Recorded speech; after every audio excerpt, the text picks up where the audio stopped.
Well, that may not be good. Yeah, they're not prepared for it or something like that. And I think that is kind of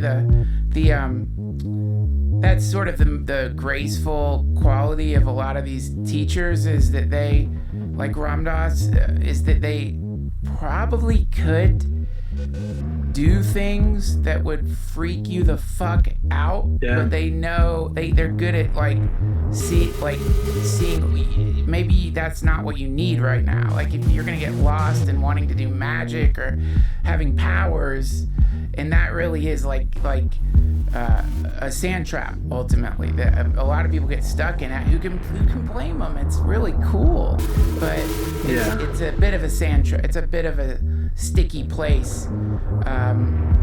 Sticky is in like you can get stuck there for a long time, many lifetimes. Yeah, it's not the thing. It's like a signpost. People can get. Yeah, I want to know where. It's like that movie Soul. Did you see that movie Soul? Yeah, the best. So good. They talk about the zone. Like my zone is playing music. Yeah.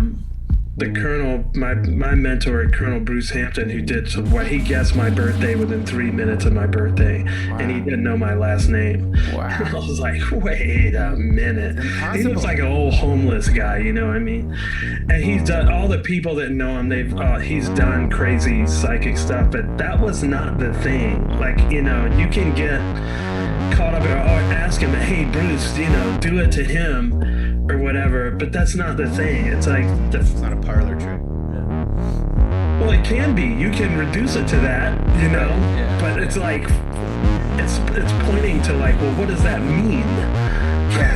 What does it mean that he goes, oh no, the real punch in the face is you meditating it? Or what does that mean? Yeah. Not that he got you, that's to go, what does this mean? Yeah. Yeah, he always says to me, like, Duncan, well, now I am meditating regularly, but in the early days of me not doing that, he would say, Duncan, am I your meditation teacher? And I would say, yeah. And he would say, are you meditating regularly? And I would say, no. And he would say, well, what kind of teacher does that make me? Yeah. Oh Lord, we're so good at just like getting off track. It's so funny, man. It's like with the synchronicities. This is the exact same thing. Yeah, it's great that they happen. To me, they're like my little friends. I was like, hey, dude, But some people, if you get lost in it, it's like you're not getting it. It's like, what does that mean? Yeah. What does that mean? This timing that is the odds are so against it. What does that mean? And it should be reassuring. Right. I do find it as a sign that you're probably like there's something to pay attention to. At the very least, it said look at this, whatever it may be. And I think the dead talk to us. Not to get back to talking about, but I do think they talk to us through synchronicities. Like that's one of the communication mechanisms for people that have passed. Is their new like vocabulary. My friend,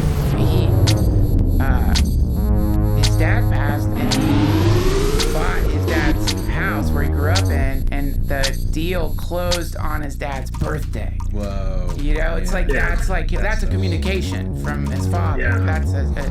But that it's the same with psychedelics though.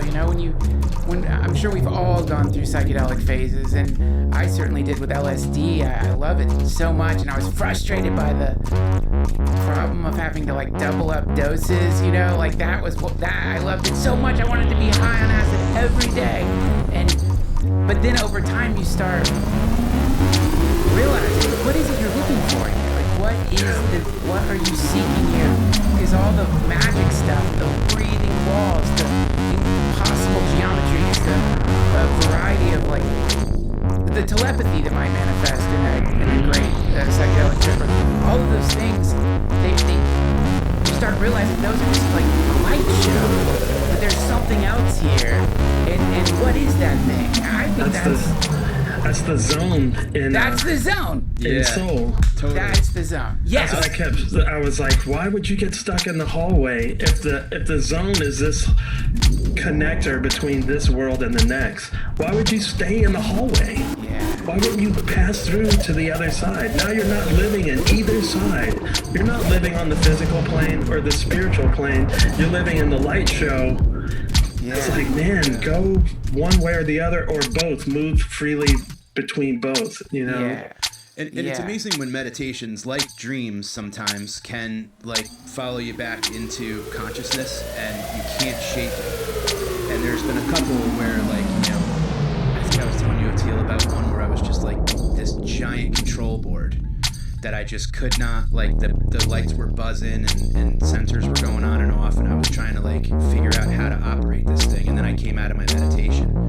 But it's been in meditation, and I've been going back and forth to it, where it's like this kind of dark, dimly lit room where I just, as far up as I look and as far left and right, it's just levers and knobs and switches and lights, and I'm just trying to figure out, like, I should know how to operate this, but I almost can't even like use my hands. And it's followed me through from meditations to dreams, and it's something that I've been like, but at least the way I'm thinking about it is like, at least I know where this control board is now.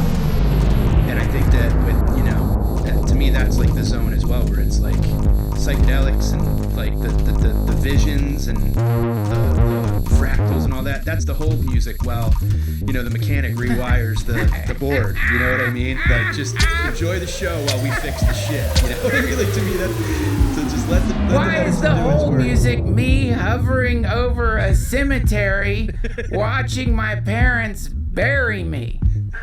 Can I get different hold music, please? How great would that? This LSD comes with your choice of hold music. Do you want to see your face melt into some combination skull and sea monster? No, I'll pass on that, please. Because for me, the great LSD trips were always the ones where I'd taken enough that I experienced that wonderful moment where you do become everything, where you are no longer encumbered by the identity, and you don't even know that you've been there until you come back into the identity, and that's where the light show happens. Yeah. But, you know, this is the story of Ram Dass giving LSD to Neem Karoli Baba. Are you all familiar with that story? Yes, I do. Love this. Coolest story. But the long and short of it is no reaction. And to me, I think that is an indication of where he was hanging out, which was he was way past the light show, and so it couldn't really do anything to him because he was always in that state or place, or actually I would say calling it a state or a place is confusing. It is the only place. It is the only place. I mean, that is where we're at, and the everything else is what's called obscuring emotions. That's all it, clouds in the sky.